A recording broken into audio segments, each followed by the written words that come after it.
Good afternoon, good morning, good evening. Welcome, welcome, welcome all. I am really excited about this show. Kind of threw it together last second. Have not told my lovely guest, Mr. Dance Biker Dance. What's up, buddy? That is such a great intro you've got there. I was just admiring especially that rocket booster, man. And I'm working on it. I noticed as well at one point it said, was it the to the weird and the crazy? Well, I fulfill both of those, so You that'll do, be that bit. Yeah. you do. That's why you're on the program tonight. Um, so I have completely kept him in the dark. Just said, "Hey, brother, I need you for tonight." And he graciously showed up. So special thanks to Dance. Go follow this guy. He's fun. Um, Mod will put his link in the chat, maybe. Yeah, that's cool. Although I haven't been putting much on at the moment. I've been sort of a bit busy with the project in real life. So, but yeah, maybe after a couple of weeks I'll try getting back to putting videos online again. Yeah, he makes great songs, uh, great videos. So check him out. Um, if you're new to him, he has plenty of content you can watch. So we have Big Giant Fuck himself. What's up, buddy? We have the lovely AP. What's going on, man? Yeah, go for it. I was close to 12, wasn't I? No, I wasn't close. I wasn't 12. I think he was wrestling a cat or something. Isn't that? I was. The cat was pissing me off because he was drinking my water and just whatever. So, oh, hey, Jude. Hello. Yes, I'm always watching. I'm just normally doing something to get shit together. Mystic, hello. Do people at the ranch have a lot to do? No. Don't let them think that they do. Some do more than others, but not really. What's up, Dazzer? Dazzer, my other British man in my life. What's up, Tweety? Hey, dog mama. How are you? Where the hell? I was trying to think of something really British to say to Dazza, but then my mind just went blank. I don't know anything British. I don't even speak the language. That's true because you Americans do speak a very different version of it. We certainly do. One thing I'll let you know is, oh yeah, because we were talking about this the other day when I said something about something was a pet hate of mine, and you were like, "You mean pet peeve?" I was like, "No, it's like here we have both sayings. You could say pet. Well, we don't really say pet peeve. That's very much an Americanism, but you might not know Okay. that." So this is the thing with the British culture. We get both. We get our stuff, but we hear so many Americanisms that we understand yours as well. But it doesn't go so much the other way. And the one that actually really kind of bugs me, although I shouldn't let it, is when Americans say "I could care less." It's like the saying is "I couldn't care less," but for some reason something got lost in translation, and what you guys say is the complete opposite of what it should mean. And I'm just like, you do, oh, it just does my head in. But I shouldn't let it. But for some reason, you all say I could care less about that. Do you know what I mean with that one? I could care less what you're saying. I could care less. Yeah, that sounds Yeah, stupid actually. yeah, because that means if you could care less, that means you care a bit. You're supposed to say, "Oh, I couldn't care less about that." That's rubbish. I I don't always care. care a bit though. But anyway, we shouldn't start on that subject because there's so many differences between British and Americanism, particularly like the slang for a cigarette in the UK. If I say that, you'll get a warning. Yeah, let's not say that, especially Let's with not say last that night's word. show. Whew. What's up, Vader? Last night's show. I don't know if you saw that, but we had a special host. Which one? Because there's some I wasn't able to catch up on. I didn't see the Juneteenth. Juneteenth. No, I didn't see that one. Is that probably better for Rumble, I guess? If you. It probably would have been, but you know what? I did it here. I saw the Hunter Biden one, and I just thought I'm just so disappointed. But I'm kind of numb now. Things that would have made me angry now, I'm just kind of like just numb to it. Like, yeah. I see what Taz is doing. That's hilarious. Yeah. What's up, Eliza? And Snafu. Oh, sorry, is that Hello. an American? I missed that comment. There's an American that said that they do say I couldn't care less. Probably Yeah. yeah, thankfully, one of them that understands. Her name is Eliza, though. That's very British. Yeah, maybe she emigrated, maybe. I don't know. Maybe. What's up, Jonathan? Yeah, I can't either. Yeah, Ozzy, I agree with that.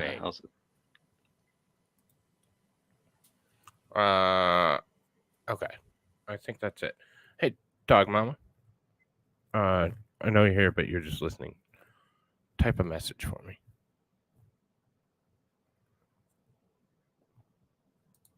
I blame the proliferation of stupid ass US reality TV shows. The dumbest of the dumb, BMT TV. Oh, the trash TV is fucking terrible. It is terrible. Terrible. I mean, most things are just very subtle little differences. Like, for example, we say, "Oh, I did that by accident," whereas I've noticed a lot of Americans seem to say, "Oh, I did that on accident." I'm like, "What? On accident?" But that apparently seems to be the way you say that saying. Huh. Rather than, oh, like, yeah, I kicked that over. I accidentally. I did that by accident. Whereas, is that right? You guys say I did that on accident, or? I don't know that I've ever said that ever. No. Okay, maybe I'm just hearing it. Okay, I've heard it a few times recently. People saying, "Oh, I've done that on accident." Huh. Maybe I'm getting it wrong. I love trash TV. Easiest brain break ever. Yes, I know you do. That's terrible. Anyways, opposite of on purpose. God damn it! Why are we? See, you always do this shit. I have a great topic, and you take me off to the left fucking side, and we're all screwed up. Oh, I love it.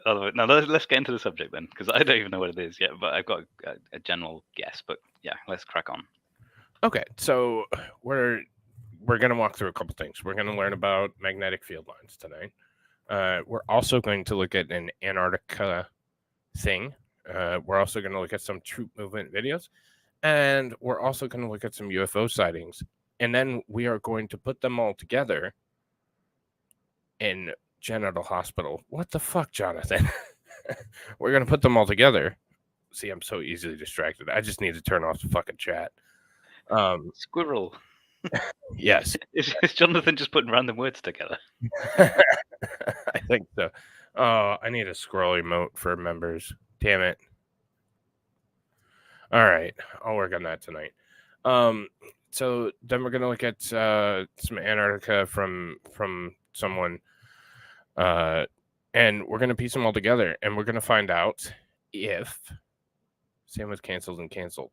No, shut up, Dazzer. So we're gonna look at them all together, and we're gonna determine or try to determine if all these alien sightings, if they are new tech using electromagnetic frequencies, like a video you did, sir. So I have an idea that they could propulse to the speed of light a craft using magnetic line frequencies by beaming them through the earth. Interesting. So we're gonna bring that. I'm binging NCIS. I know. And it's terrible. Jude, I am not leaving at all. We'll be on YouTube the entire time. So, but wait, NASA and the missing sub from the Titanic and we're in cahoots with each other. I saw that, and I want to do something with that. But I'm really interested in this. So, I know, Dog Mama. That's why I said type. So I think it's best that we probably kind of suss out what I'm talking about. And there's always your definition that they could be fallen angels and they could be craft from another world, but I don't buy it, especially with what I've been thinking about. And to answer to answer the video that I've yet to answer, sir. Yeah, and you almost did, Chenny. Damn it. I can't figure it out yet. So I'm working on it. So when you say that, you mean you're trying to create an actual device to see if Yes. it will do stuff? Oh, that's Yes. nice. I like that. Cool. Got a super chat from Jude. Yeah. $5. Thank you, Jude, so much. Just try not to fire things across the room whilst you're doing it. That's although I Hey, guess what's that would up, mean Jessica? it kind of works, I guess. Hi, Jess. Yeah. Well, sort of. We're gonna go through it. I'm gonna try and make it coherent, and we'll see. We'll work on it. So, oh, thank you, Blandris. God damn, that's why you're my best friend. Also, best friend of the channel. I wouldn't go best friend. 2 a.m. Eastern. I will be covering the night Super Heavy launch. So SpaceX is launching a Super Heavy with NRLO, which is a top secret satellite. So we don't have a lot of payload information. So I'll probably go very close to 2 a.m. So the launch, I think the window opens at like 2:18. So I'll probably come right up to 2 a.m. and also be covering the launch this evening, tonight, morning, next week. I was actually just going to ask you about that tonight. I was going to say, is there going to be another Super Heavy launch some point soon? Because I'm sure they said around this time, but I hadn't been keeping up with it. So that's actually later this, well, for me this morning, for you tomorrow morning. I don't know. I've lost track of what day it is for each of us. Sounds good. So that's happening like within a few hours, basically. Is that right? 6 hours from now. So. Oh, fantastic! Yeah. Because watching that thing destroy the ground below it is awesome. and Super Heavy will be, or not Super Heavy. Sorry, that's the wrong one. You said Super Heavy. Falcon Heavy. So it's not Starship. It's Falcon Heavy. Oh, right. Sorry. No, that's what I meant. Was do we know anything more about the next time they do Super Heavy with the Starship on? But... Oh shit. Okay, sorry. I was crossing them up. And then I got to go back to the previous. So they are under a launch directive from the FAA. They're working closely with the FAA, but they are grounded for that flight vehicle. Meh. I'm sorry. I'm just I'm just laughing at Jonathan. Your mama Super Heavy. Oh, that's hilarious. What's up, Jacob? I don't know if I said hi, buddy, but you get 2 if I did. Oh, there's my Fire Mighty Meat. Fire Mighty Meat. Anyways, I'm not going to get sidetracked for at least 5 minutes. They don't care about times. They just launch when it's feasible. So grill Mighty Meat? Yeah, that could be it. So, shit, what was I talking about? Oh, so the problem with the propelling of sound, one, I don't want EM to be interfering with it. So I don't want the electromagnetic force to actually lift the object. And I think that's what I'm getting. I also don't have the equipment yet. More super chats to be able to fine tune the frequencies. So I'm in a 3 degree frequency range, and I was finally able to measure it with some specificity after talking to another friend of mine. And I'm about 3 degrees is the best I can do. So shit, sidetrack. You have to now. She's paid you money. Nice one, Jess. Thank you, Jess. But damn it, now I'm sidetracked. I just give up. But man, that sounds like you're properly going in for this experiment and this. So yeah, good on you. You're actually sort of putting some effort and probably some money into that by the sounds of things. Well, one, I don't know if I have the sensitivity to be able to do it, but the sensitivity with the equipment, because you have to get very, very small with the equipment, very, very tight tolerances. Also, you'll be able to make electromagnetic patterns on things. Yeah, ish. So the other thing is my electronics, like my electrical engineering, is absolute shit, and I will admit that to anybody who asks. So I'm working on it. I'm working on it. Yeah, because like that star in a jar experiment that's on YouTube, Yeah. like it shows it, but I've got no idea like where with the equipment to do it, like whether it's really expensive, whether it's readily available. It could be something that could cost you $50 to make, or it could be something that cost them $50,000 to make. You just there's no way of knowing from the video, is there? So So with the technology that I'm getting to where I have to get to, it's gonna be. My wife's watching, so I can't say. yeah, very wise. Plead the fifth. Yeah. Yeah. And any other amendment that I can, to try and save my life. So here's the idea. I'm trying to draw it in whiteboard. Fucking racist board. And then we'll get to the topic. See, I'm old enough that we used to have the blackboards with the chalk in schools.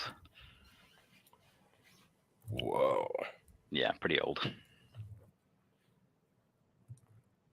Now I got to figure out how to share the whiteboard. Got a second screen because I'm like, oh, this will be great. I'll have a second screen to play with stuff. Nope. It just makes it. I heard you say on a. Sorry. No, you're good. Go. I was going to say, I heard you say on one of your streams that you got this second screen, and I was thinking, does that mean that all the time before you were doing everything all on one screen? That must have been really awkward. I mean, unless it was a giant screen, how would you? I don't know how you had so many things going on at once. I have a 55-inch television that everything is ran through. That sits behind my desk. I'll show you after. Yeah, so that sits behind my desk, and I can cordon that off into 4 spots because it will break down into 4. So, and it's still big enough for me to read because it's close enough. But now I have an extra screen, and it makes all the difference in the world. So that's cool. Sorry, Shinny's saying, what's she saying? Me too, Dance Biker Dance. I think we had this convo before, right? Question mark. What conversation? Sorry, I've missed something there. Let me see if I can scroll up. I missed something too. I can't even remember what I was talking about 2 seconds or 2 minutes ago. That's how bad my brain works. What was I talking about? Shit, I don't know. I think it was about like how much the things cost, and we stay clear of that subject. Board rubber duck.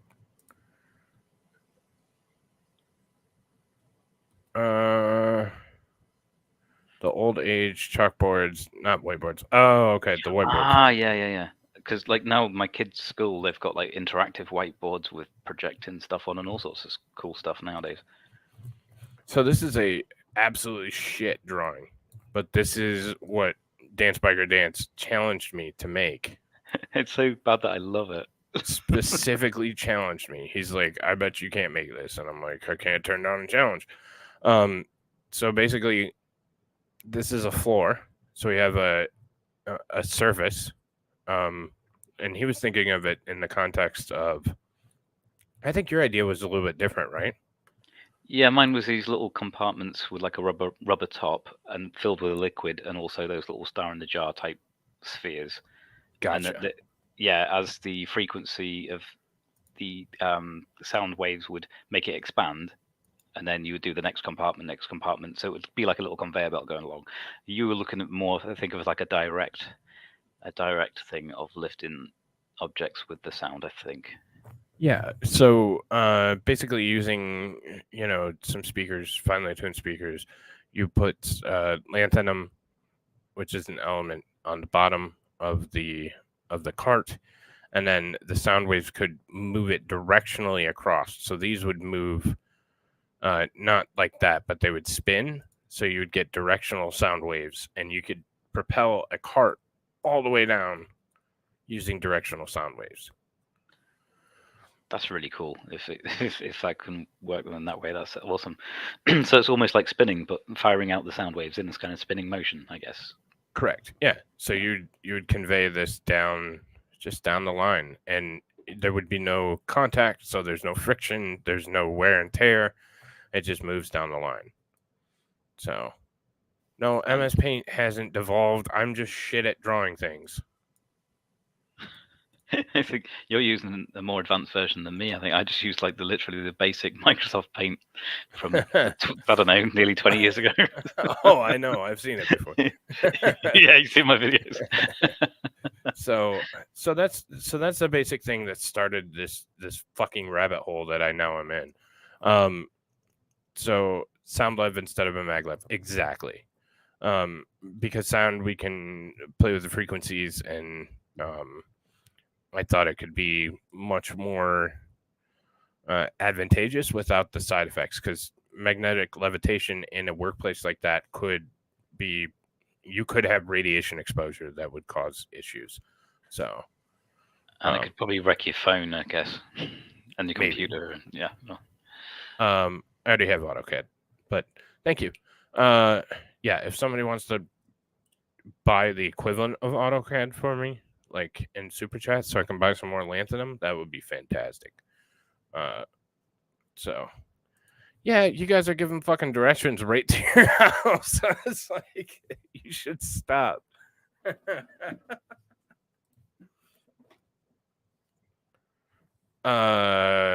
Radioactive Geiger gonads. Yes. So here's how I put everything together, and this is basically my thought on UFOs. And I want to give. So we're gonna get into magnets and magnetic fields. Shut up, Blandris. The truce is still active. We're also going to look at some UFO sightings at the end and see if we can get them together. Again, there's this video from the Antarctica project from one of the contractors. And then we're also going to look into something called the Schumann resonance, which is a 7.83 megahertz heartbeat of the Earth. And so how this all came together is the Schumann resonance is acting kind of funny right now. It's kind of concerning because we've never seen anything like this with Schumann. And so I put that with the UFO sightings, with the information coming from the Antarctica, and I basically want to just suss out whether it's even possible. So, can I just ask quickly about that resonance? So is that like it's been stable for ages, I guess, the Earth's natural resonance frequency? Because the different planets give off different ones, don't they? Because somebody turned it into sound. They said, oh, this is what Jupiter sounds like if you just take this frequency and put it through like a thing that creates sound. Exactly. Have you seen that on YouTube before? Is that what you're talking about? Pretty much, yeah. We'll start with Schumann because I think that's the furthest out. I'm not bringing it up. And you say it's recently changing a little bit. It's been pretty active recently. So, you see, when I hear things like that, I just instantly think of Bible stuff. I will once again shake the heavens and the earth. And don't get me started. That's exactly why I brought you on. I wanted a different perspective. So, yeah. So we'll get into a spirited debate. I want to. Yeah, but the Schumann's actually been acting up quite a bit. So, so we're gonna start. Yeah, they do have a live feed for the Schumann. Got interest in subatomic noise and build a spindle cranks with bicycle gears. You can hear it over long distances with low creepy thumping. Huh, that's cool. God damn it, Jonathan. So So this is a quick explanation on what is the Schumann, so we can kind of go through piece by piece and put these all together. Hopefully my brain can convey what's going around and rattling around in that cage to you guys in a way that makes sense. But The first thing I'd like to do, though, because I think there might be I had a sense there might be some new people because a of lot this of big Schumann wave and people are wanting to super understand what it is. like So I thought I would spend a peace and moment love, man. and just talk quickly about the Schumann resonance itself, because this Yes. So the Schumann is the AC voltage that goes through the lower atmosphere. So close to Earth, 7.83 hertz is usually the normal range, I guess. But yes, we are losing our magnetic field, which is quite normal, actually. The poles are shifting. Whether we're going to get a full pole shift or reversal is, I mean, we will eventually, but are we in the middle of that? And we're also coming into a solar cycle, so that has something to do with it too. So, all right, did you have anything to add? Just sounds like the start of the movie The Core. It's an older one. Have you seen it? Where the basic premise is we're starting to lose the core of the Earth. It's starting to slow down. We're starting to lose the protection of the magnetic field, and so they have to create this thing so they can start going into the. It's ridiculous movie, but it's funny. It's reason they have to go and put like atomic bombs in the mantle at various places to reset the magnetic. Yeah, Blandis is right. It's terrible and great at the same time. Yes. I mean, nuke the poles? Oh, that's Mars. Never mind. So, but yeah, we are losing magnetic strength in our magnetic field currently. So, This is a chart of the Schumann resonance, and people might not completely understand what it is. And I just wanted to share that with you. Okay, so this is a graphic that I created to explain what the Schumann resonance is. This information is from NASA. So I got this off of the NASA website. So this is a scientific measurement. It's something that occurs in the Earth's electromagnetic cavity, and the EM fields, electromagnetic fields, are excited in this space. Now, what they said in this article was that between the surface of the Earth and about 34 miles up is the focus of where these waves occur. Now, yeah. So basically, the alternating current or AC voltage that is resonating in this lower 34-mile area. So in our bubble. And it's often referred to as the heartbeat of the Earth, which just gives credence to something Dance is going to throw out there. But me, never. Yeah. You mean like I might suggest something about a creator or something? Well, that's where I thought you'd go. Everything can be solved with nukes. I agree. Correct. in the past, I've read up to 60 miles, but I'm just going to go with 34 because that's what I found on their site yesterday. So here's a picture of the Earth, and the artist added these electric currents around the Earth, and I added this beautiful blue example of further currents in the Earth. I guess I shouldn't use the word currents. They're called resonances. So what is this? According to NASA, the biggest explanation is the number of lightning strikes that are in the atmosphere. Now, you may not know this because I didn't know this, but there are about 1,000 lightning storms any given moment on the planet. Yeah, 1,000 a minute for lightning. And that's about 9 million volts is the average, or megavolts. Do you know anything about that or no? Big lightning bolt go bang bang. One thing I thought was interesting, but I've never really looked into, is this weird sort of thing about like where lightning strikes, there's something above it, like vertical, called a sprite or something. Is that a real thing? Yeah. I think it's see, and I'm not a geologist, but I think it's kind of where the friction uptakes up there. So it's the point. It's basically, So if you're jumping current and you have a wire and you increase the amperage and jump it from one side of the wire to the other. And I know how much people want to see me do this and burn shit down, but I'm not going to. It's not You'll gonna just happen zap tonight. yourself if you try and jump electricity across space. It's going to go straight into you and then down to the ground. Right. So when you see that, it has to have the two poles to kind of interact. And I think that sprite is that top pole. So one thing I find interesting about lightning as well is that these little mini kind of feeler ones from the ground up actually appear just before and connect with it as it comes down. So, but you can get several in an area. You might get 2 or 3 coming up from the ground, and only one of them is the one it connects with. They actually caught this on video once. So there's some guy was walking near one, and he was so lucky that wasn't the one that connected to the lightning, because probably would have killed the guy or injured him. Yeah. And that whole thing of lightning never strikes the same place twice is nonsense, because one lightning strike hits several times. In the same day. Yeah. I know slow-mo guys did a great job. If I play 2 seconds of their shit, they strike me.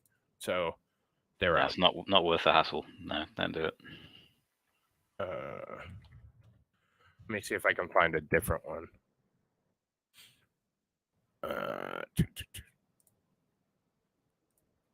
So this is kind of how this is going to be. I'm going to jump around because. So here's lightning. It kind of finds its way to the ground through the medium. That one was a lot more spread out than they generally are.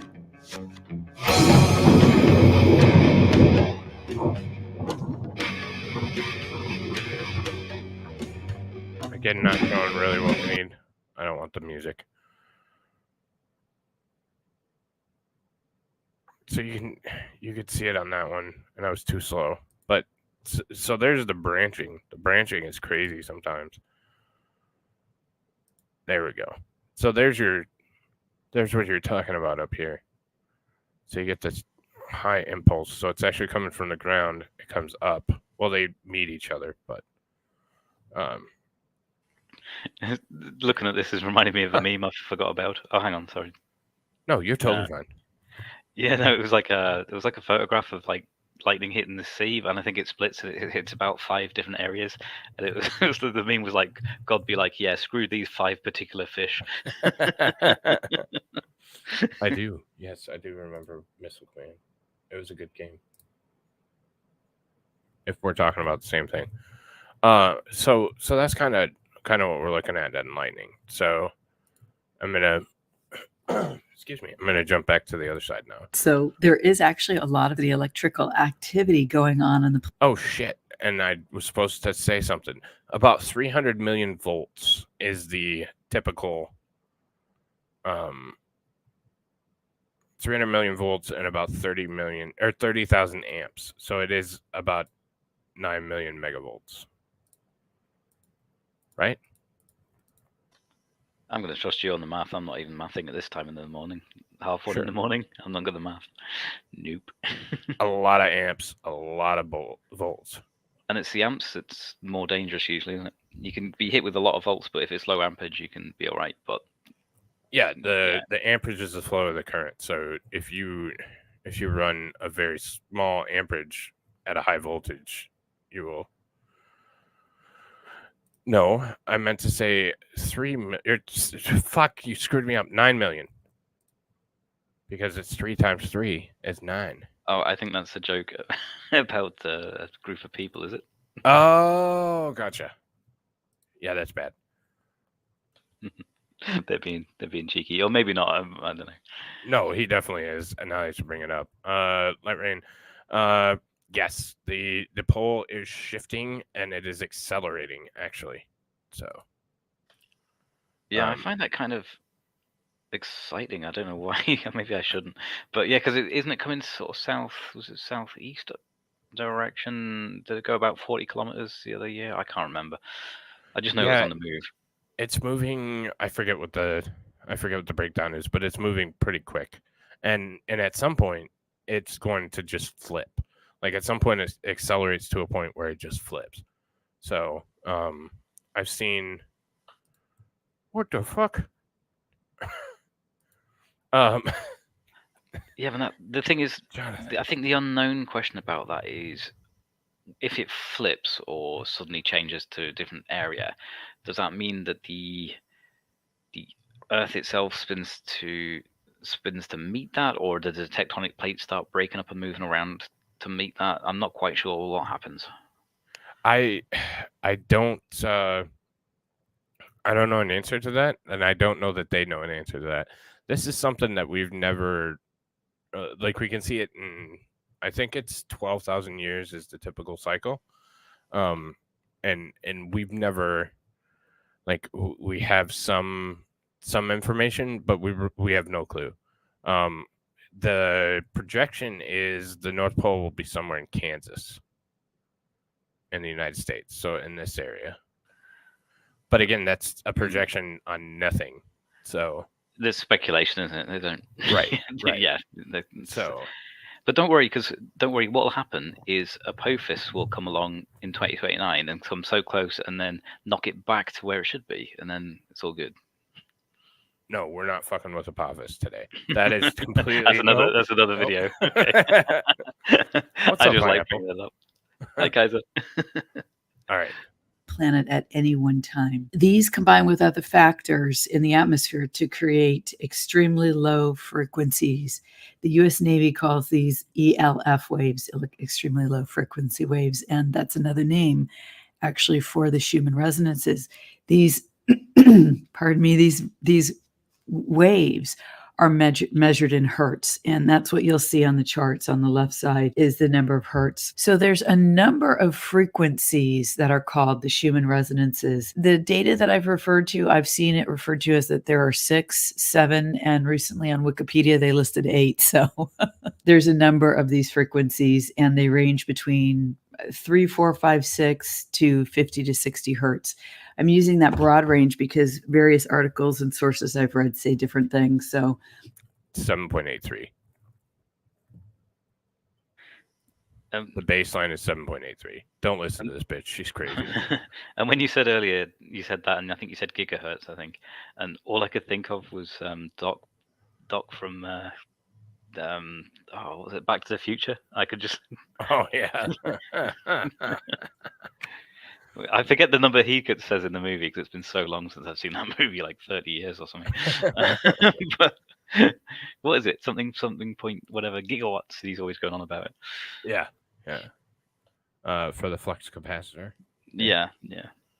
2 million years according to GIA data. Yeah. Okay. There's also Beetlejuice is about to explode, but we're not talking about that either. You can't side me. Oh yeah, I even sent you a tweet about that just for ChatGPT says 2036 is the end of humanity. It could be damn well right. I think it will be before then, but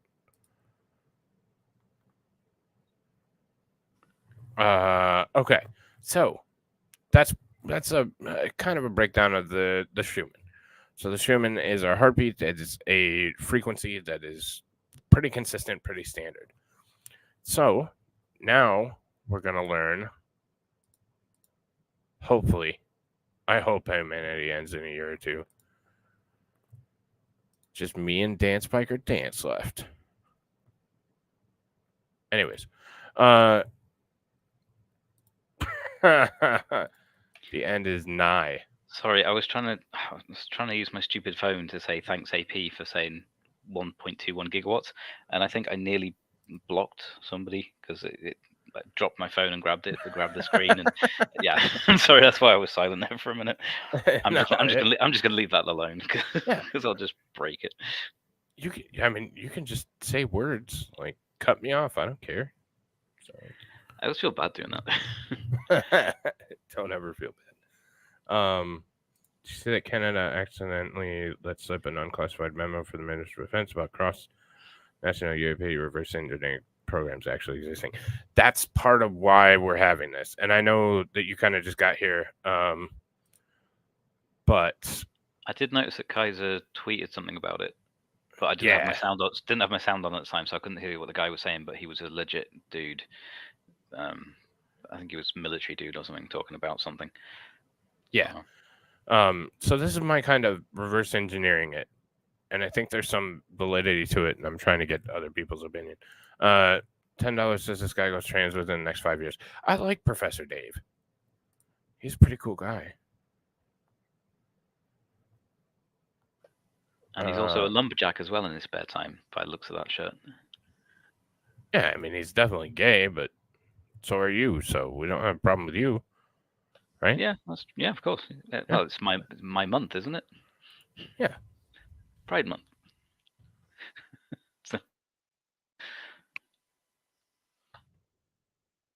Hang on, I'm trying to spell Beetlejuice. I think that's how you spell it. It's Arabic. I think that's it. How you spell Beetlejuice. The star, not Beetlejuice the character. So we got Schumann resonance. So we have these low frequency waves. One of the things with this is the waves encircle the globe 8 times per second. So although they may be low energy, they're still moving speed of light. They're still moving very, very quickly, and they can transit the planet. They can go around the planet 8 times every second and do. So now we add in the human interaction. So that's the natural cycle that we can take advantage of and utilize. Now we add the human action.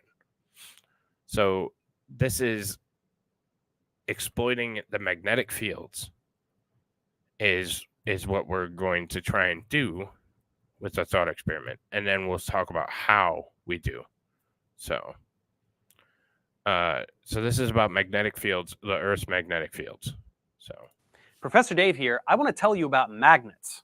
He knows a lot about the science stuff. Professor Dave explains. Great intro. We have known about the magnetic properties of certain types of matter for thousands of years and have long utilized this phenomenon for navigation in the form of a compass and also to display good report cards on the fridge. A few different kinds of magnets are instantly recognizable, like the popular horseshoe variety. And most people are aware that these attract iron-containing objects. Wait, will you pause it? Any bar magnet will have ends called poles. I was just going to say, does this guy strike you? Do we need to sort of stop and have a little bit of commentary every now and then? No, that's why I kind of use his videos. He's been pretty reasonable, but yeah, we should absolutely do commentary. Yeah, and just to be fair.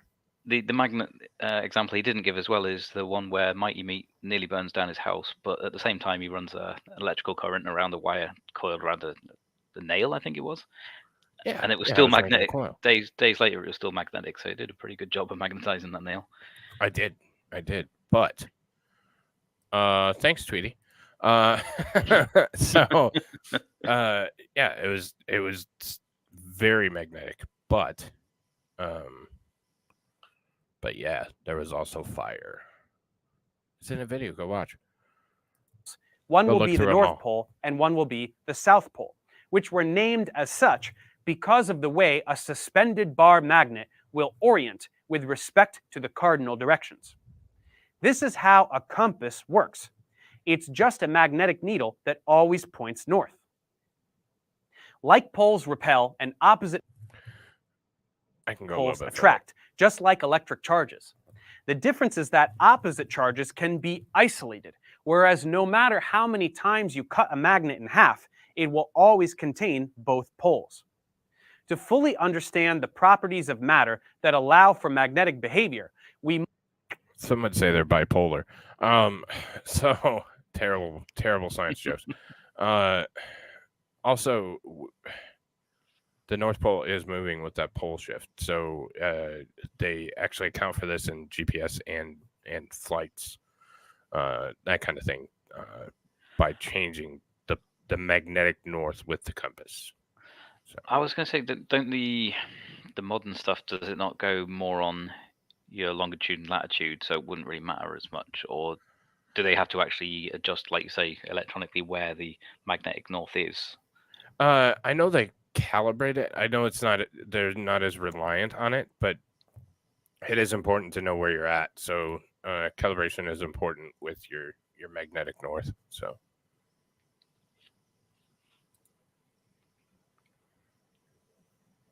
I think magnetism is fascinating.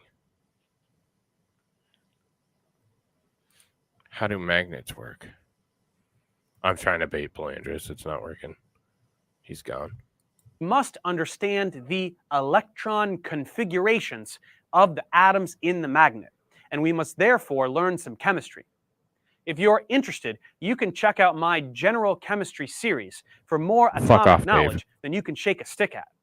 But for our purposes here, it will suffice to understand that most materials contain atoms with all of their electrons paired up in orbitals, with one spin up and one spin down, such that they cancel each other out. But some substances like iron, cobalt, and nickel have electrons that aren't canceled out, and some of these can be called ferromagnetic.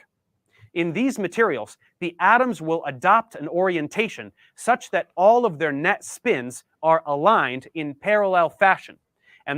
And that's what I did with the nail. I found a less intrusive way to do it too. They apparently make these magnetizers, little plastic blocks. All right. Is it the same thing inside, but it's just the correct voltage for the correct type of wire, so it doesn't overdo and overheat? Or is it? Or is it something you mean you can do without the use of electricity? What's up, man bun? I haven't seen you in a while. Yeah, actually, I'll let the video play for a minute and I'll show you because it's interesting. I don't understand how it works. I need to tear one apart. I'm remembering something from my school days. I'm sure there was something where you could literally, you had a piece of metal and you did something like you literally. Oh no, we had to start with another magnet. I think you just rubbed it one direction, and then you lift it up and start from the bottom and rub up again, and then just keep doing that, and it will magnetize the other piece of metal. Kind of. I think but not it starts to line intense. up. Right. Okay. I'm gonna let the video play for a minute. I just gotta go to my tool bench. It'll be like 3 seconds. This phenomenon, which we can refer to as a magnetic domain, will generate a magnetic field. A magnetic field can be depicted using field lines, just like an electric field.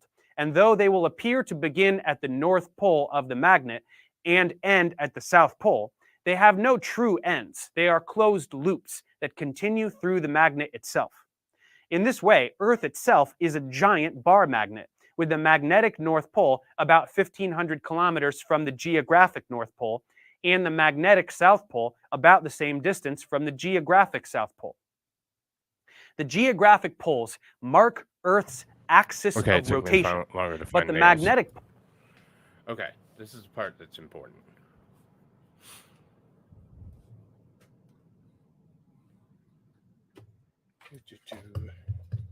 This is probably not fun. I should just keep letting it play, and then I'll play with the toys. Poles exist because of the way atoms are distributed in Earth's iron core, which align their spins just like the atoms in a bar magnet.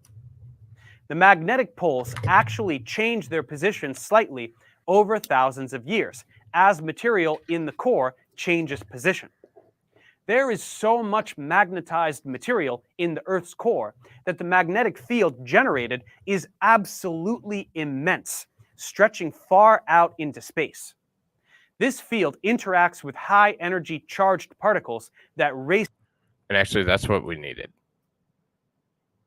Way to go, Dance. Yeah, because without that, we're dead. So we kind of need this. Hey, what's up, Josh Chandler? Could the geographical pole move? No. Yes. No? You sound like NASA now. Never straight answer. Like when you said, "Do I believe NASA or do I believe NASA?" I love that one. No, NASA literally means never a straight answer. Yep, that's what it stands for. Well, also need another 7 astronauts. It stands for that that's true. So yes, it could move if the pole shift was crazy enough to make it so that the Earth changed access points. If that makes sense. Yes. I'm just gonna agree because I have no idea. This fucking thing doesn't work. All I know is that the magnetic field. Thankfully, we have it. Otherwise, we'd all be getting microwaved. Yeah, so that's our protection as well. But these poles, they extend obviously north and south pole, and they're not necessarily as dramatic, but they are pretty dramatic. Fuck this thing, it doesn't work. Now I am gonna tear it apart. Gross. Shut up. Yes. With all this talk of polls, I'm surprised the chat hasn't talked about that Dave guy's poll. Because that's what they all Trudy's seem been talking about. Oh, though. is she? Oh, okay, I missed Yeah. that. Okay. She is thirsty. Well, the pole isn't exact right. It actually spins in a circle. It actually, yeah, it kind of it wobbles. Fuck you, Dazzer. Gross. So yeah, we'll finish this video up and then material in the Earth's core that the magnetic field generated is absolutely immense, stretching. I believe, and don't get me wrong, don't chastise me if I'm wrong, but I believe we're the only ones with an active core left. So I think we're the only planet in our solar system with an active core. I know Mars doesn't have one. I know Mercury doesn't have one, but I don't know about Venus. So the molten metal core in the center of the Earth spinning is what makes these poles, these magnetic poles. So if you don't have a heated core, a core that's metal, liquid metal, and spinning, you don't get the magnetics. So yeah, it's the movement of the liquid metal that's causing the magnetism. Right. You'll definitely have to watch the movie The Core after this. Yeah, I'll watch it. Damn it. Far out into space. This field interacts with high energy charged particles that race towards us from the sun and deflects them towards the magnetic poles to produce the aurora borealis when these particles collide with molecules in our atmosphere. These become excited and release colorful light upon relaxing back to the ground state. Without the Earth's magnetic field, we would be at tremendous risk from this kind of radiation, and life on Earth probably wouldn't be possible. We'd die. Electric current is able to deflect a compass needle, and magnetic fields affect the paths of particles with electric charge. So it wasn't long until we realized that electricity and magnetism were two sides of the same coin, which was then dubbed the electromagnetic force. We now realize this is true because it is the motion and orientation of electrons that produce magnetic fields. Now we can use the right-hand rule to show that if you grasp a current-carrying wire in your right hand with the thumb pointing in the direction of the current, your other fingers will wrap in the direction of the magnetic field that is generated by the current. We later came to understand how electric and magnetic fields fluctuate together to generate electromagnetic waves.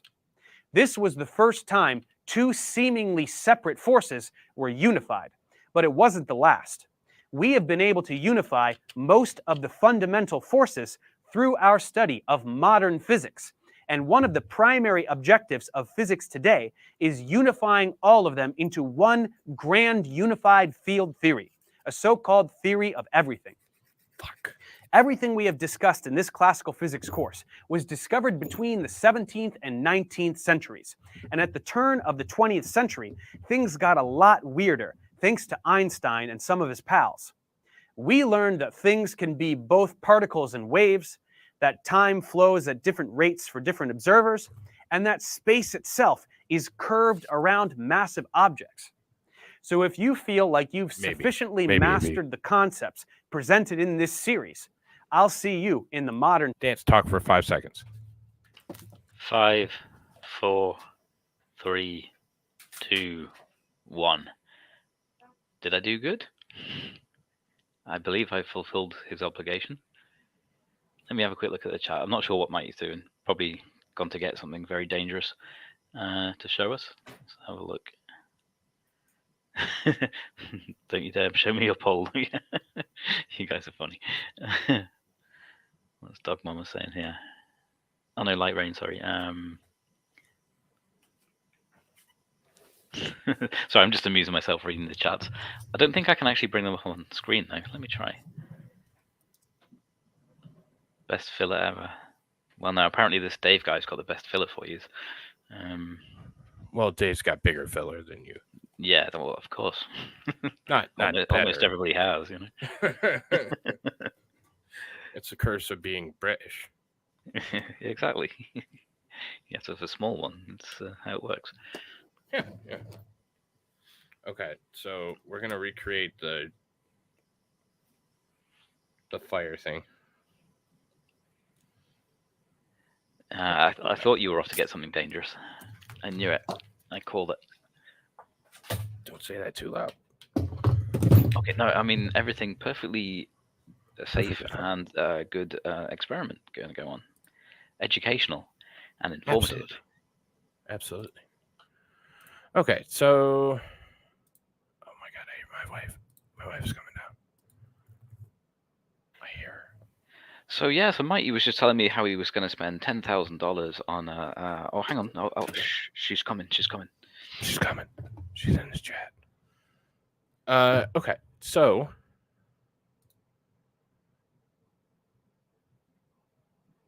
yes, kind of. Trying to dick with things. Yes. Yes. On my wee-wee. I've showed feet on before. I think so. Okay. So, show and tell a little bit. Just before you start, Kaiser, I see you there. Could you just put a 911 call in just in preparation for Mikey? Fire brigade will probably be good. If you just give them the heads up. Okay, so this is this little magnet thing that I got. So it says magnetize, demagnetize. So if you put it in, you're supposed to just kind of rub it. And I don't know what's in here. And it kind of works like shit. So might as well tear it apart, right? Sorry, I just heard the words. You just put it in and rub it. That's what I heard. So there's connection, but it's not good. Like there's not much there. And then if you demagnetize it, there's no magnetism. So here we go.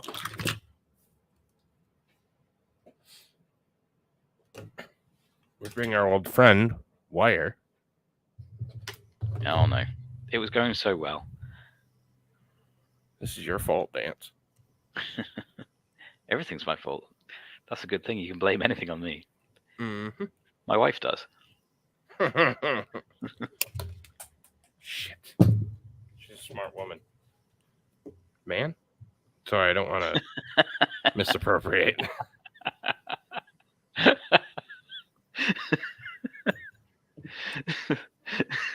Sorry. You got me with that one, man.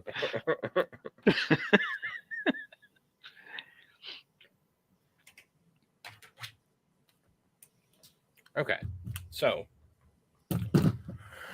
if we induce a magnetic field, I cannot see any of the comments, and I know some of them are from my wife, so I'm just going to ignore them.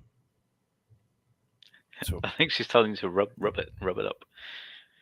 You've got your orders. So if we take it and we wrap this. Now, just before you plug this in, right, or attach it to a battery, have you got the battery or the current running through any kind of thing where you can control it? Like nope. Transformer or anything? Nope. Okay. This is going to be fun. It's going to be hot. It is going to be really hot.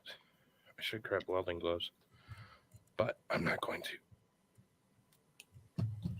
Actually, I'm surprised you're doing this without any gloves. I know you usually like to have gloves for everything, although wires are pretty clean. Well, the plastic on the wire is clean, and I didn't have time. Like, you work with what you got. Battery. Oh, you know I'm thinking of Jim Carrey from The Mask. It's going to be smoking. That's what's going to happen.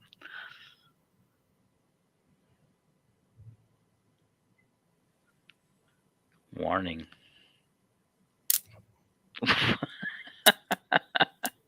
It nearly got you.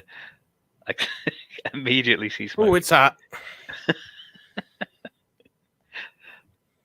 You're like that guy. Have you seen the videos of that guy who keeps doing these experiments and zapping himself? No. Do you know which dude I mean? I don't know. I've only seen little clips. He's like I think he's like an Indian-looking guy, and he's just doing all these experiments and filming it. And he's just every single time he shocks himself. I don't know why it's stuck to this, but so it's Your- definitely magnetized. Your camera's frozen, unless it's just my computer. Shit. No, it's probably my camera. Maybe the electromagnetic field was strong. Hang on, let's start it. You can hear me, can't you? Yeah, I can hear you. I can see the thing going along the bottom of the screen, which is why I know the screen isn't frozen. It's got to be the camera. Huh. Welcome Oh. to... Oh, it's working again now. Welcome to another Okay. episode of Mighty Meat Breaks Things. Oh, it's so hot. So it's really hot, but it's magnetic. So we're touching that, but it's not actually doing much. So you can't see shit. Yeah, amazing disgrace in the chat. Yeah, there's a montage of that Indian guy. It is hilarious. Yes, you're correct. Oh, are you talking about Electro Boom? I don't know what his name is. I've just seen his clips. This guy. I don't know how he's still alive. Well, I didn't short it. I was running power through a coil to magnetize this really hot nail, which is happening now. It's amazing as well how much. Have you ever seen like the footage of where somebody's rigged up like a car battery where it's like a spanner or something is attached to one, and when it's dropped down, it hits to the other contact and it stays there and just goes like red hot and starts melting because the. Oh, hang on, we lost Mighty. There we go. I'm trying to stop my camera. Ah, right. Okay. Oh shit! Man Bun is a new member of the Mighty Meat Squad. Nice. Welcome to the meat market, Man Bun. Thank you. No car. What? Huh? Oh, that's because I was talking about the car battery thing. I think somebody's put it on YouTube where, and they'd rigged up a thing with a spanner attached to one of the contacts, and it was like on a pivot, so that when they let go of it, they could drop it and it would land on the other one, just to show the amount of current that can go through from one contact to another on a car battery, and it just a spanner just starts going red hot and glowing and then just melting. You know, even though it's only 12 volts, yeah, it's the amount of ampage, the amount of current it can go through is immense. Huh. Yeah. All right. I unplugged the camera and restarted it. Yeah, it looks like it's fine. Yeah, it's working. But so that's that little zap I got didn't feel great. All right, I'm gonna go throw this in the sink because it's really fucking hot. I'll be right back. Not the battery. I'm not throwing that in the sink.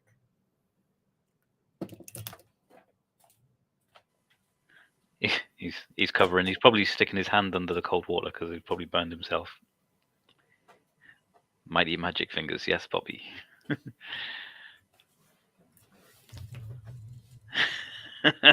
Don't burn my sink, says Mr. I didn't burn your sink, damn it. Okay. Let's move this back out of the way. But don't do that. Don't do that ever. But don't do it around sensitive electronics because you could damage them. I did not. Basically, a good disclaimer would be anything you see Mighty Meat do on screen, just don't do that. Don't do it. Yeah, don't do that. Oh shit! I was gonna take this apart though. Kind of want to see what's in this. Different stream.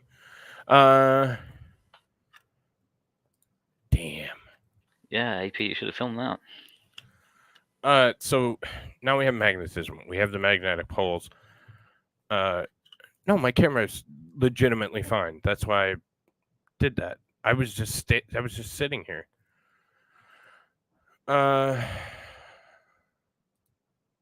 Yeah, I know, like a submarine. That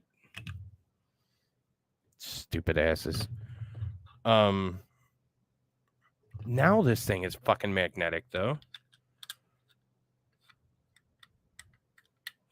You know what I did? I polarized this, so now the whole fucking thing's magnetic. The what? Your little blue thing that you bought? Have you ruined it? Yeah, I ruined it. So I'm definitely gonna take that apart at some point. Yeah. Well, that's how you do it. So. Holy shit! Wow. Oh yeah, My you know wee how wee. you know how I used to work in the battery plant for Nissan.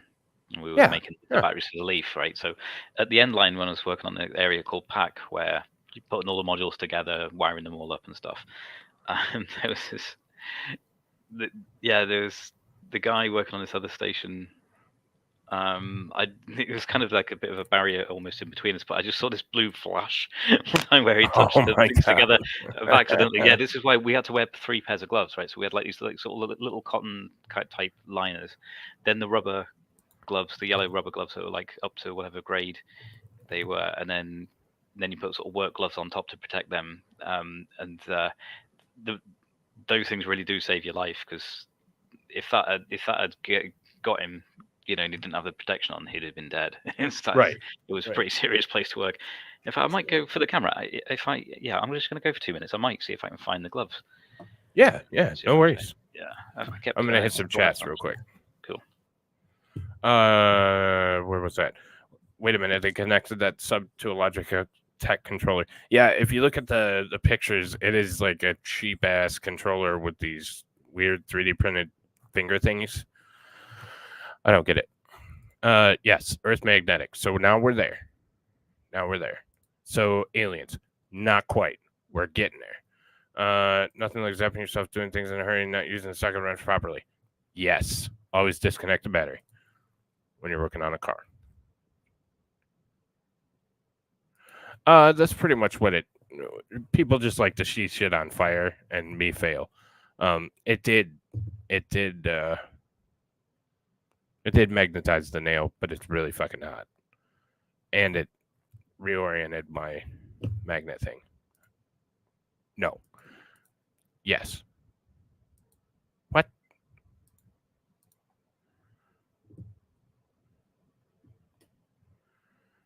And we're just waiting on him. I will never apologize for standing up for an LGBTQ2 plus kids' rights. Nothing? Okay.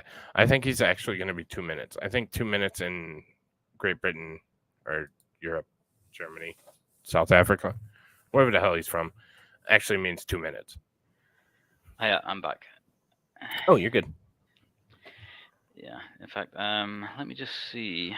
You'll have to excuse my face, everybody, because this is a really terrible webcam from an old laptop, and it's 2 a.m. here, so sorry Beautiful. about that. I've got these babies. Can you see this here?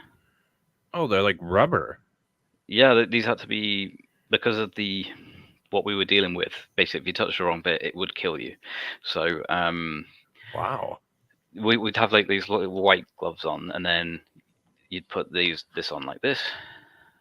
Huh. And then on top of it, like a work glove to protect it, because we were working with bolts and things and tools and stuff like that. That's really cool. Huh. So you'd have to put that. So you have to have your rubber one like that one on top. And it's really weird to get used to start with, because you're holding like some of them tiny little screw things and stuff, and you're using tools, and it's all timed. You got to be like really quick, but you're trying to. You feel like sausage fingers because you got 3 pairs of gloves on. But yeah, I mean, I forget what all the markings mean. I was trained with all this a while back, but you've got all these the numbers and stuff will mean something about the resistance. But these are. Yeah, this is what you need, Mikey, when you're doing to keep you safe. You need this kind of stuff, buddy. Yeah. Right. Okay. Absolutely.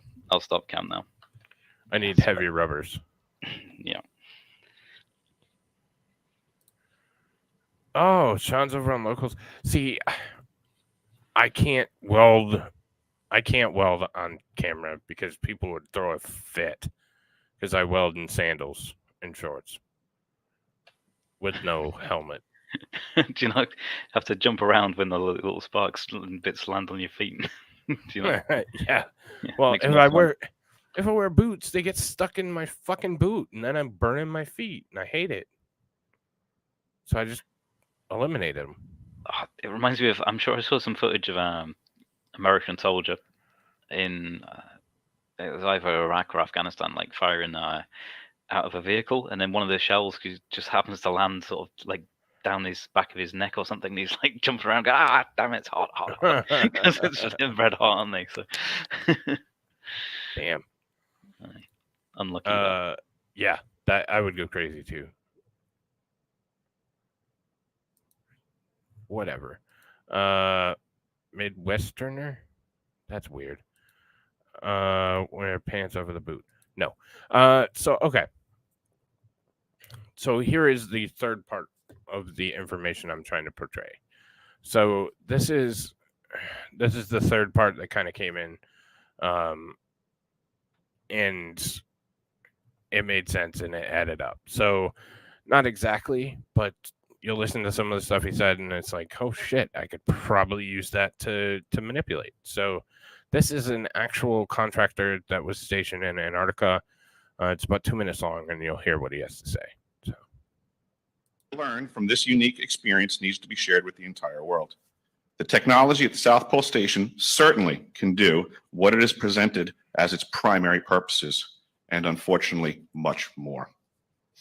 The Ice Cube Neutrino Detector is presented as a passive listening device for the purposes of the science as presented. But I'm going to skip right through the chase, folks. I have provided documentation that proves that the 5,160, what they call DOMs, that are embedded in the ice can actually transmit at 2,047 volts each. That gives us a long list of things to consider. It is effectively a multifaceted directed energy weapons platform that I will list rapidly a few things that it can do. And one of those extensions is he could potentially use it to power a spacecraft that could go the speed of light or thereabouts, because the particles and the polars would be doing that. Right, I understand that, but why is he showing a picture of some anal beads hanging down from underneath a little hut? Oh, this was his weekend.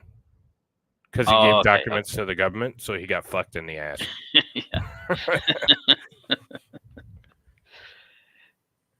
And just like that, I've derailed you. Yep. Vehicle detection. We're learning that these off-world craft, on-world craft, ours or other nations, are also emitting neutrinos. So this makes the South Pole Station effectively an air traffic control station for this new level of equipment that nobody's discussing. In addition to the... And he's going neutrino generation, and I'm saying it's radio waves. So we have a different opinion. This is all conjecture by him and myself. But yeah. Why are you so confused? I've got a take on this later after the video, particularly with it being to do with Antarctica. Oh, I absolutely thought you did. That's why you're here, babe. Cool. The ability to detect neutrinos and the exotic vehicles. I provided documentation that shows that this is also a system for faster than light communications. In the past, Gary McKinnon has hacked NASA found the off-world fleet, the list of captains, and it's apparent that if we have faster than light vehicles moving throughout this system, we're going to need faster than light communications. This is that facility. That concerns me a little bit. I'm doing that show in, I think, 2 weeks, 3 weeks. Operation High Jump.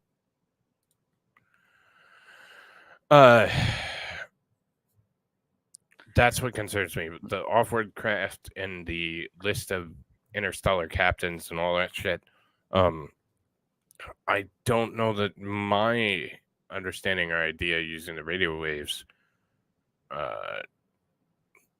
can attain intergalactic travel. I think it would be specifically for here. Jude saying faster than light, not possible. My take is more to do with dimensions than speed across outer space. And faster than light is possible under the right conditions. We just haven't found it. The speed of light is variable.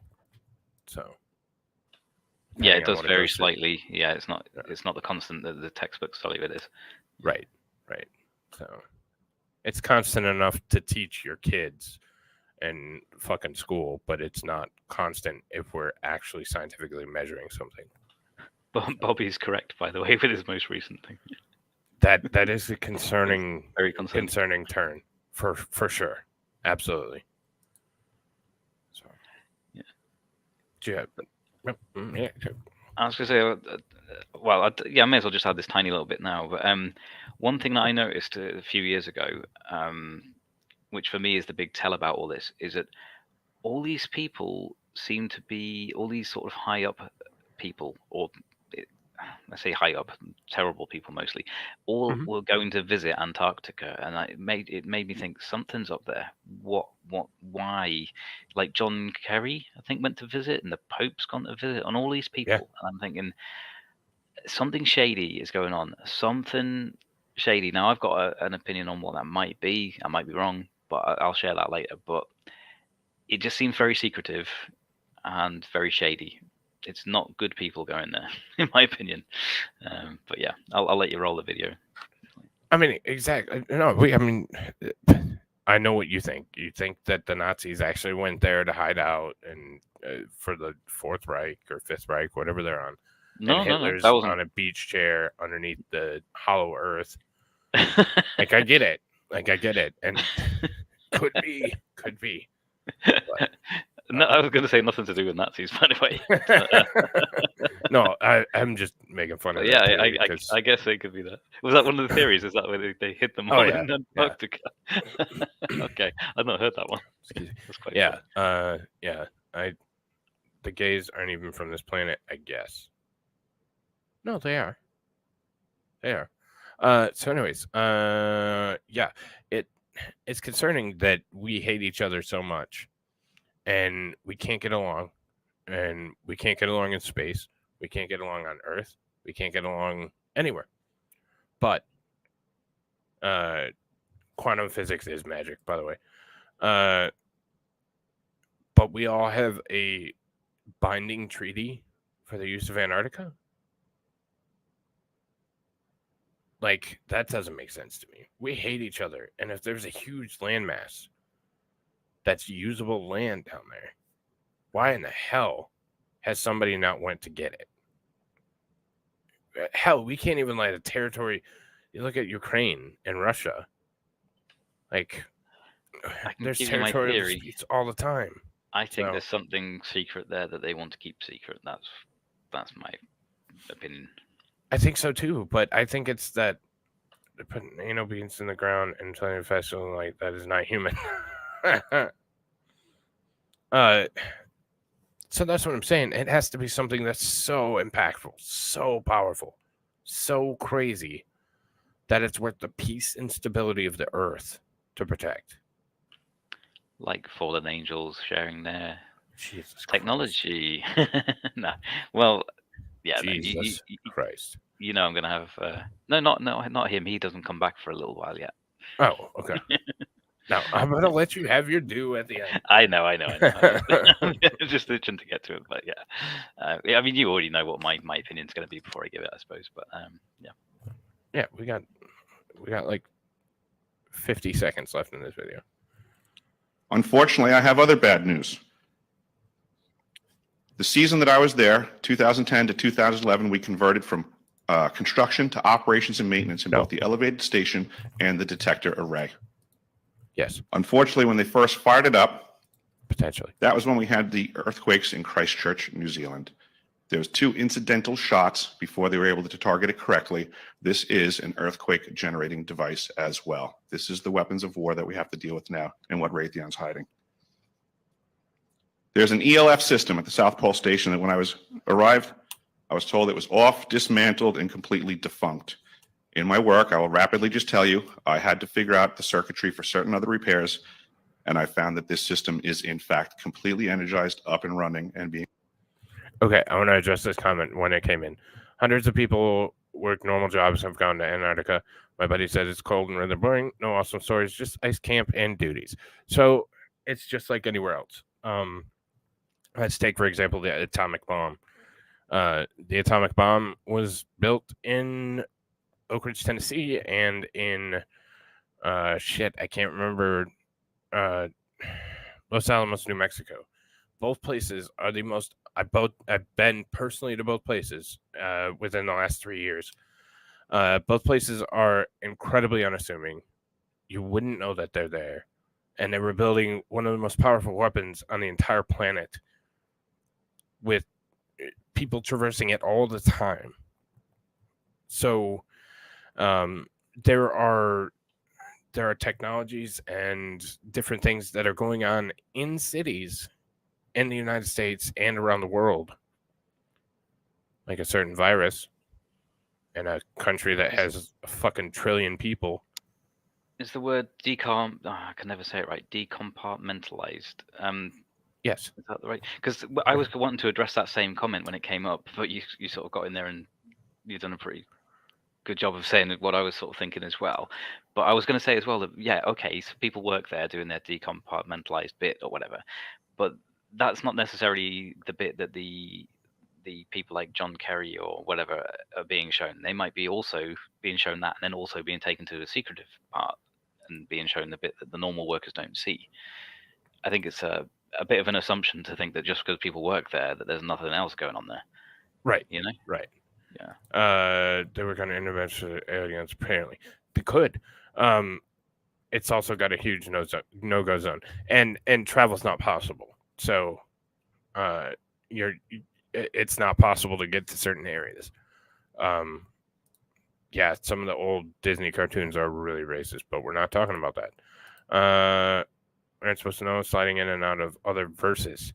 Yeah, could be. Yeah, and that's the thing. This guy's a high-level engineer.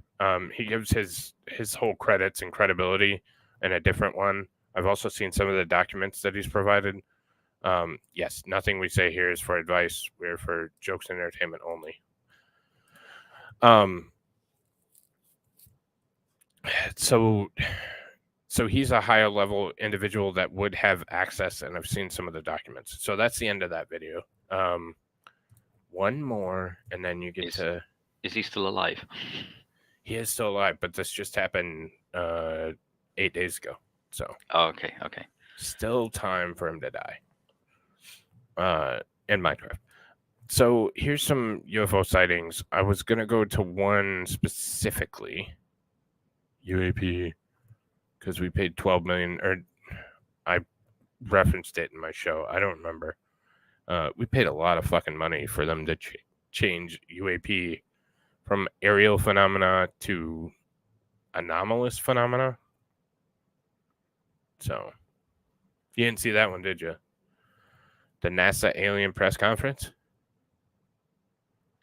Oh, I saw bits of that one. Like, Yeah, they were...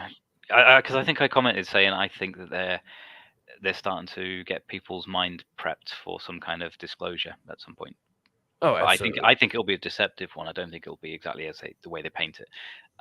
But I think it's coming. Right. I think there's a disclosure coming potentially. Like when they took a box of records from Tesla who ran current to Earth, they shut them down. Yeah. Yep. Basically. Look at Nellis. Yeah. Absolutely. There's so much going on. Yes, it was an NASA circle jerk. There's so much going on that we have no idea about. So I just wanted to watch one of these crafts, and this one's the one that I picked. It starts in a minute. So this one is obviously superheating the atmosphere, or it's not direct propulsion, but with the radio waves, you would cause shit. I don't want the music. You would cause a bunch of heat, and you would see that. That was just you with a battery and a wire. That's what that was. Shh. Shh. You can't tell me not to buy a shotgun and hunker down in my basement with canned peaches. This is America. This is America, motherfucker. Aerial to anomalous. Yes, that's exactly. And a lot of money to do it. See, okay, so Barbara, there's supposed to be a show that me and a specific individual below me is supposed to have. And he probably sent me dates, and I'm probably looking like a real dick right now. But we're supposed to have this big... No, you're right. I've just been rubbish. Oh, fine. It's his fault. We're supposed to have this big show, and he fucking can't give me a day. So, but I love him still. They are good. Yeah, I was gonna say the peaches and shotgun thing sounds like a decent plan, but again, nothing is advice. That's Merca for you. All right, so here's the one actually that I wanted to watch. The other one was interesting because of the superheated atmosphere.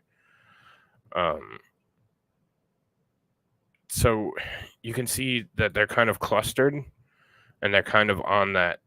I know I'm stretching just a touch, but they're kind of on that line where they would be potentially. There was one more that I wanted to look at. Not that one's obviously fake.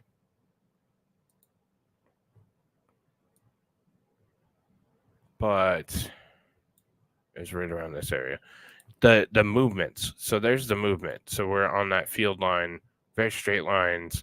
You're not seeing a lot of lateral, but you could be pushed by the sound waves and go very, very quickly without any propulsion.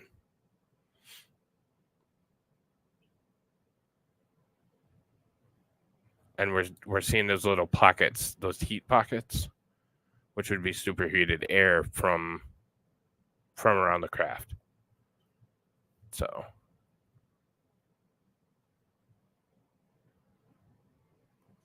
it's your take that they're using sound waves to move these things? Yes. Sorry. God, I love cherries. Cherries are so good. Michigan sweet cherries are fucking incredible. They're so expensive. Like $8 a pound for fucking cherries now. Yep. Well, that's the other thing. They could carry all kinds of disease. So, sir, that is what I have. What's your thoughts on, before you get into yours? What's your thoughts on my take? Worst thing you've ever heard? Do you think it's, just to make sure I'm clear on your take, so do you think it's humans using technology of sound waves to use experimental craft? Like I don't know how they're doing the sound waves, whether they're using satellites or what. Is that your take, that it's us experimenting with new craft, or do you think it's something else? Yeah, I think it's a combination of the reverse engineering with the actual engineering that we've done to take place.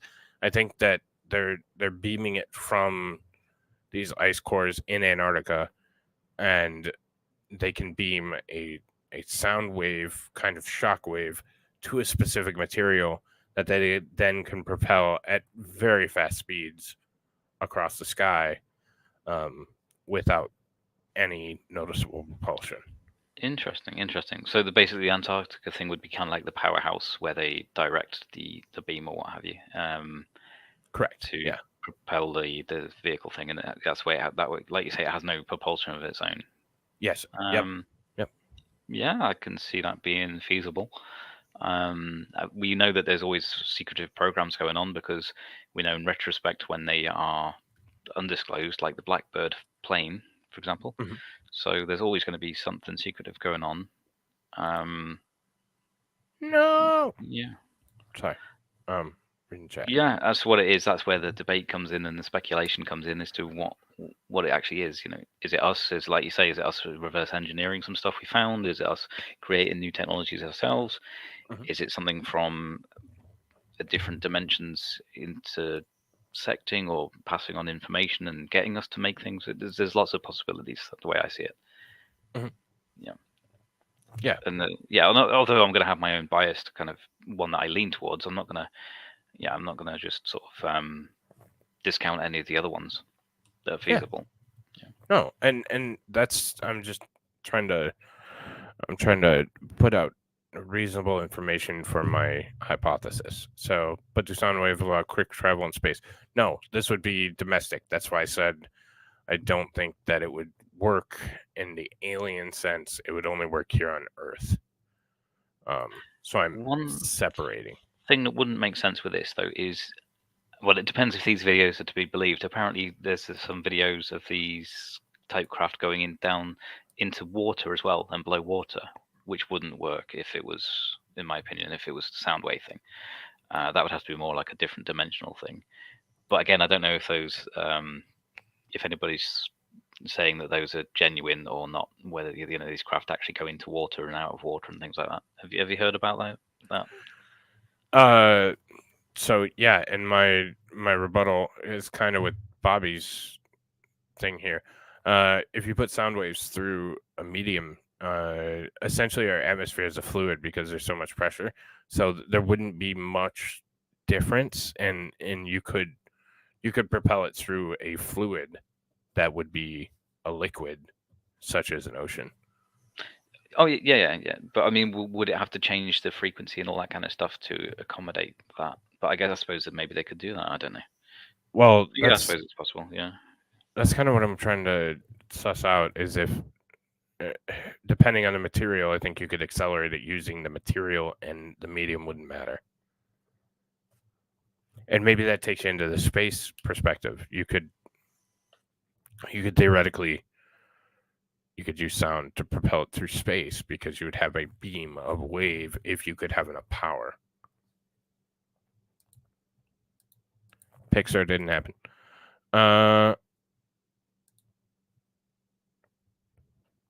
Could be. Very well could be. Does that make sense? Oh yeah, just to get more budget and say we need to investigate this more and develop this more. So give us more money. Yeah. Oh no. So I'm gonna let you tell me what you think it is, uninterrupted, for as long as you want, because I'm gonna make a poll. Okay, cool. Well, I wouldn't phrase it as what I think it is because I could be wrong. I mean, I've got a theory. There are certain things that I do believe in. So I do believe in the fallen angels of Genesis 6. They created the Nephilim. Now, the Bible's fairly clear that those are actually bound. So I don't think it's them themselves. However, Okay. when the Nephilim died, they would have kind of been kind of in limbo because they weren't fully human, they weren't fully angel.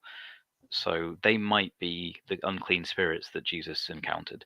So if they're just still floating around doing stuff, are they? This is where the conspiracy bit comes in Antarctica or various places. Are they in communications with some of the elites and people in power? Are they sharing technology or influencing and telling them, hey, do this, do that, create this thing, you do this, you do it this way? Are they influencing not just technology, but politics? It's hard to know. But when all these people, certain people end up visiting places like Antarctica, and it's the same sort of people that sort of seem to be on board with the same kind of globalist ideals, and pushing the same narratives, are they being influenced by some kind of unclean or demonic force or spirit. I don't know. It's a possibility in my mind. It's more of the far out there kind of theory. But hey, this world is a strange and crazy place, as we're finding out. Is it this kind of what I would call the spiritual realm? Other people might just call interdimensional beings. Are they part of it? I think that's probably more likely, but that's just my slant on it because obviously my bias with my beliefs. It could be more your thing might be more correct. Yours seems more feasible, to be honest, with it's just us, technologically doing things that we're not. It hasn't been disclosed to the public yet. Okay. Yeah. So. Yeah. I think both theories have merit. Most people just think I'm a whack job because obviously I believe in the biblical stuff. Why are we going biblical with this? Because it's all linked in terms of ancient technologies and. But me and Mike would have to talk about that on the long stream because it goes back to stuff like the ancient massive structures and the technologies involved, and was there more going on than we're told? Was more advanced technology being used than we're led to believe? It's possible, I think. Yeah, and so I've said a million times on this channel that I will never chastise somebody for whatever belief they have if it's articulable. And if you tell me that, I'm not going to say anything because it would probably be ridiculous, but I'm going to ask you for hey, can you back any of that up? But yours, you've, been very. Well, I can't back it up. It's faith-based. Well, yeah, but you've been articulate about it. So, so that's one of those things where you've been very articulate, and I respect your opinion, and I enjoy hearing more about it. So, fuck you, Belandris. Hey, what's up, Crystal? So, hi, Crystal. I haven't seen Crystal for a long time. So, but yeah, so on the long stream, what it would be is I've got some lots of stuff that I would link to science, to my belief, and about how.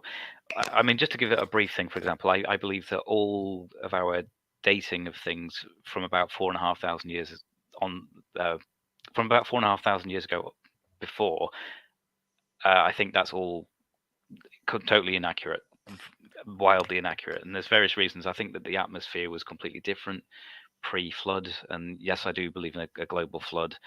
I know that makes me a bit of an outlier, but again, even when people said, "Oh, but there isn't enough water on the surface to cover the whole Earth," there's a whole load of assumptions there. You're assuming that the mountains were all as high as they were now. You're assuming that the plate tectonics was all moving at the same speed that it is now. I think a lot of stuff happened during the flood. There's also stuff to do with, they found now, I think it was 2016, that down in under within the sort of mantle of the Earth, there's about enough water for about 3 times the oceans that are on the surface. Yeah. And see, that's where the Bible actually says in Genesis 7, I think, that when the flood started, it actually started not with rain, but it starts with the fountains of the deep. It says broke up. And so the earth was splitting up and breaking up, and the water was coming out.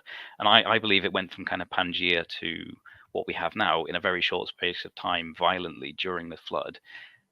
And there's stuff to do with geology and all that kind of stuff, which I think fits. But again, I can't really go into that now. That would probably be like a 2 or 3 hour discussion with Mike Meet, with the sources and the articles and stuff like that. So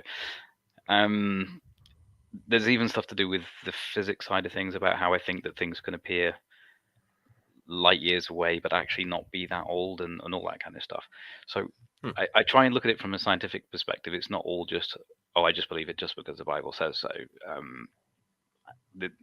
I've got kind of like an explanation for all of the kind of things that you would usually fire at somebody who believes that the Earth isn't as old as we're told. But that would take, it would take a whole stream to go over each individual one.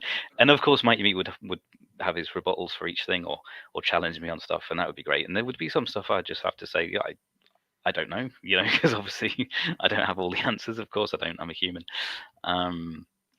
But yeah, I think you would find that interesting. What I'm struggling to do is find this video which showed this thing to do with a theory of magnetism and gravity in the Earth and stretching out of the heavens, of how the universe could come to be and look like it's billions of years old, but it happened in an instant if you were on Earth. And I for the life of me, I really wish I'd kept that video because I don't know where it is. Because it had the physics of it. It had the something called the event horizon, I think. I might be remembering wrong.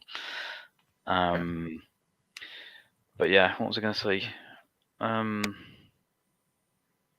Yeah, I'm butchering this. I'm terrible at this. No, you're doing fantastic. I'm gonna jump in and say 3 more votes, y'all. Let's get to 20 because then the math's easier. 3 more votes. I missed that comment. Sorry, what was that comment that was up on screen? Let me see if I can find it. I don't remember. Which one? Oh, this one? I can understand Dance's thought process, but non-Christian religions have similar accounts. About the giant flood. Yeah. I mean, yeah, I've got a whole section of that. I did supply Mighty Meat with like a list of some of the topics I would like to look at, but I need to source all the links. But there's stuff to do with the vertical tree, fossilized trees in the vertical position going through multiple layers, which are allegedly millions of years old, and all sorts of things. Even stuff to do with the Grand Canyon, and it's more. No, I'll not go into it now. I'll just sound like I'm reciting some of like Kent Hovind's stuff from the 90s or something. But but yeah, for me, I think the global flood is definitely something that I believe happened, and I think there's a lot of evidence for it, particularly the fossil record. I just don't think that the things are the age that. I think the dating methods are all inaccurate. For various reasons, based on various assumptions, and just things like even the T-Rex fossil that was there when was it 2013 or when they found that when they used a certain acid on it, did some experiment, they found the soft tissue in it, which technically is impossible. And what I thought was hilarious about that is they thought, well, it can't possibly be about. I know it would make sense if it was about 5,000 years old, but they were like, no, this can't possibly be because it's like 60 million years old or whatever. So we'll have to come up with a way of explaining how these things didn't break down. So they said, well, we spin up a load of iron in these centrifuges and we really concentrate this iron. And then if we pack it around, that means that it slows down the decaying of this material, and it could be possible. And I'm thinking to myself, yeah, but how many of these dinosaurs were spinning up centrifuges of iron and packing it on their dead relatives? It's irrelevant because those conditions weren't there. So we know the decay rates. That's something we can measure. That's proper science. We can measure that. So either it isn't as old as it says it is, or you've got to come up with some other theory. But anyway, sorry, I'm getting into some of the things here that I'd like to get into in our big stream when we do about all this kind of stuff. That was a preview. It's a preview. Carlson. Do you know who Randall Carlson is? Carlson's? I don't know. No. I think Kaiser's mentioned them before, haven't they? But yeah, basically, what I would do is ask a lot of questions, like saying, well, where I would raise questions where things don't fit with the Big Bang theory, or they don't fit with the evolution theory. I think there's a lot of physical evidence, scientific evidence that just actually doesn't fit, and and it fits more with a creationist kind of theory. And where me and you are probably on a similar page, you think things would probably fit more with a simulation theory. Because there's a lot of big issues with the Big Bang. It's got its own problems. It's all but completely debunked at this point. I did want to jump in with the poll results real quick. So, you lost. New Tech Mighty. What poll? What? Oh, you did a poll. Right. Okay. What do you think these craft are? And 50% or 10 of the votes were New Tech, mine. Something else or don't know had 34%, which should actually be 5 because YouTube's stupid. And always does that. So 7 people would have voted something else or don't know. Aliens from other worlds were 2 or 10%. And unclean spirits or dance biker dances got 5% or 1 vote. Darn it, I should have been on my alt accounts. I didn't even realize that poll was going on. But yeah, that's fine. I might be the So- only person in the world who believes my theory, but that's okay. It's okay. I do have a favorable audience though too. So like Yeah, it's but the thing not is, fair. like, I'm not saying that I'm right either, though. It might be human tech. You might be correct. I'm quite happy with that. That just, like I said, I was trying to say at the beginning of my bit, it was like it's not necessarily what I believe. It's just this is probably the theory I lean towards the most, if you know what I mean. Yeah, absolutely. Yeah. So, and mine might not be right. I just think it's interesting to explore it. So, but sir, I really appreciate you coming on. I don't want to keep you all night. I know it's like 2 at your place, right? It's like 20 to 3 now. Yeah. Holy shit! All right, So so I do this stuff to myself. But these are interesting topics. This is the kind of thing that I really. It's important stuff to talk about. I'm quite happy to stay up late every now and then to talk about this kind of stuff. It's a lot more interesting than how's the weather, small talk and stuff. The big questions in life. Yeah, no, and I appreciate you coming on as always. When we do the big one, we'll make it a little bit more conducive to both of our times, if possible.